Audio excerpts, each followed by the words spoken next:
Veshtalia, and it is placed where North America used to be.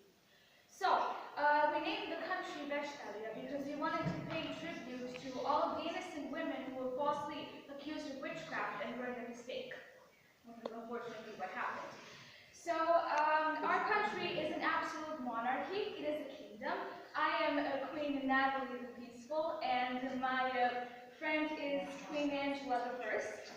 Our capital is called Anaconda, and it is actually the southwest point in our country. The highest point of our country is actually Mount McKinley, and it is 6,194 meters tall. Well, we decided to make the official language of our country English because our thinking was that most people know English and English is taught in schools, so it is sort of considered a language that everybody can sort of talk in. So, yeah. Actually, when people come to our country, they can really choose whatever religion they want to have, but most of our population is Christian.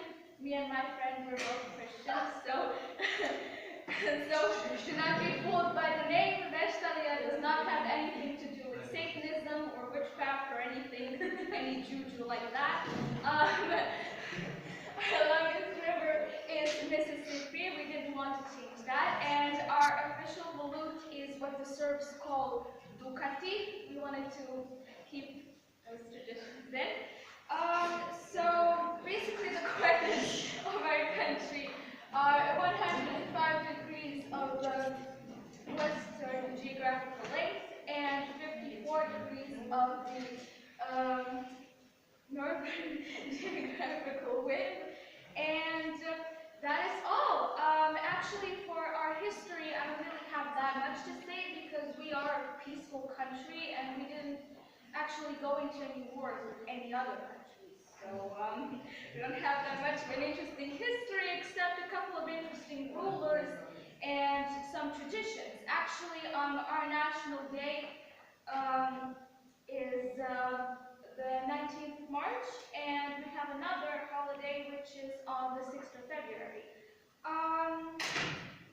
So we actually strive to just have a mutually beneficial, peaceful relationship with all of our fellow countries and to just live peacefully in harmony. Thank